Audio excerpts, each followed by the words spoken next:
Hi there, I'm Dr. Kelly Clarke. Today I'd like to talk a little bit about marriage. Well, you may be that person that when you went through school, possibly high school, or maybe if you did any post-secondary, that philosophy was your favorite subject, or perhaps it was your worst subject. What I wanted to talk a little bit about is that every one of us has a philosophy when it comes to marriage.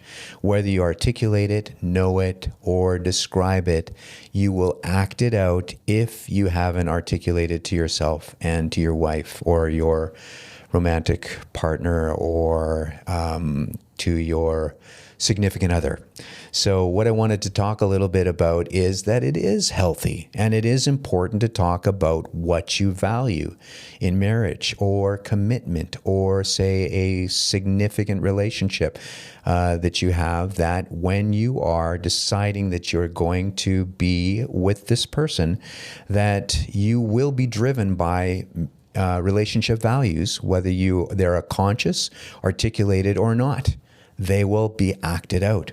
So I think it's important to talk about values. I think it's important to talk about things like intimacy, like if you're deciding to have children, how should we raise children? What is the kind of bare bones basics that you believe the purpose of a committed relationship is? And in this case, I'm talking about a committed romantic relationship. And so for me, I think that some of the fundamentals boil down to a commitment to meeting each other's needs.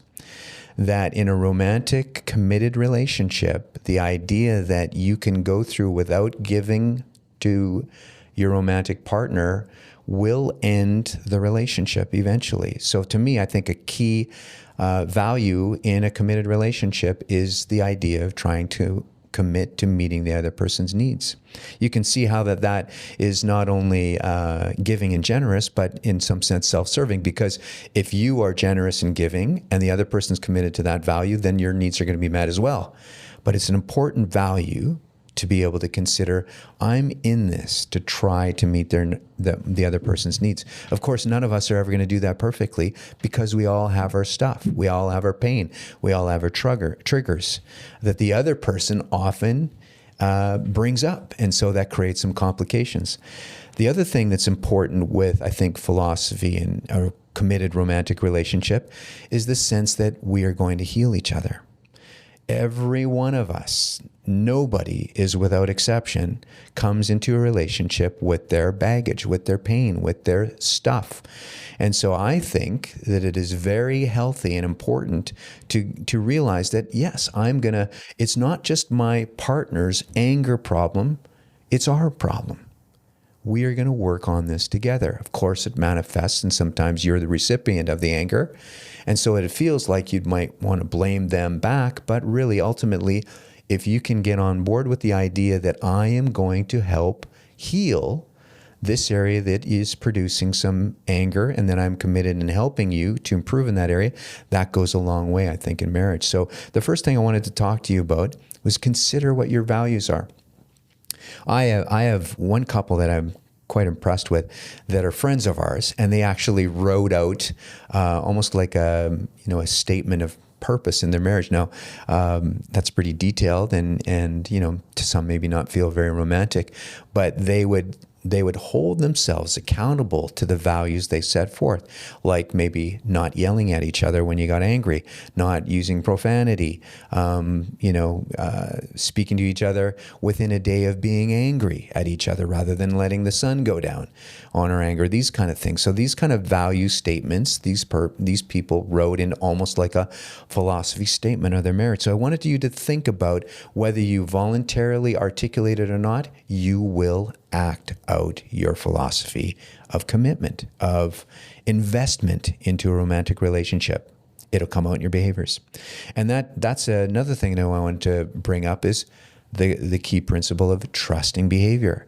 So it's important for us to realize that we can say that I love you all day to your romantic partner, but if behavior doesn't reinforce those words, it doesn't matter. It's not that important.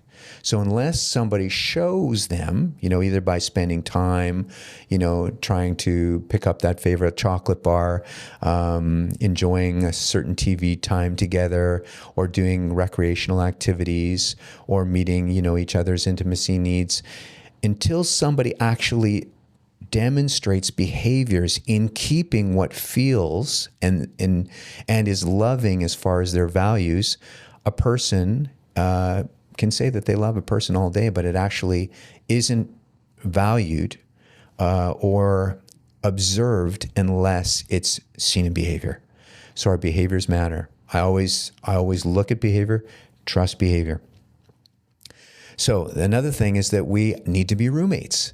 Of course, another thing of what a committed romantic relationship is that we are this hopefully romantic relationship that of course has everyday demands. And there's to some component we're roommates.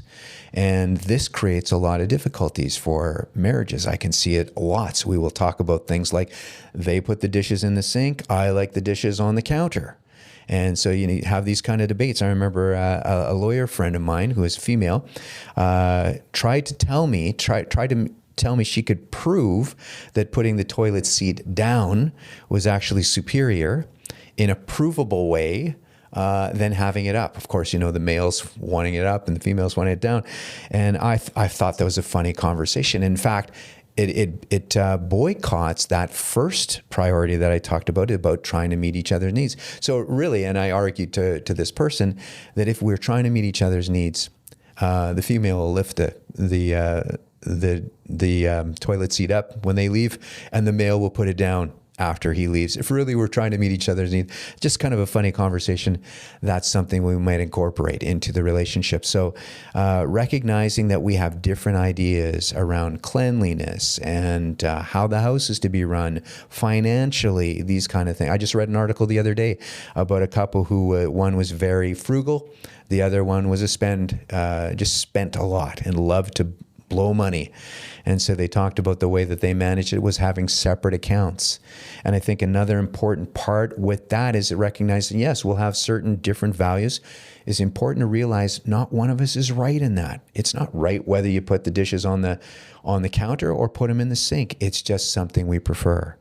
And some people, when they argue this has to be right, is now starting to exclude the other person's values.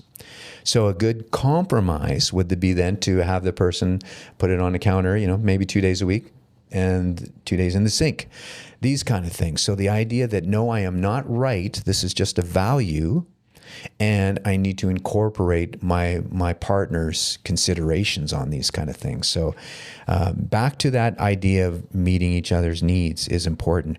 And then also accepting that, maybe my partner is messier than me, and it's annoying. And of course, it is annoying to the person that's cleaner, as opposed to the person that's messier.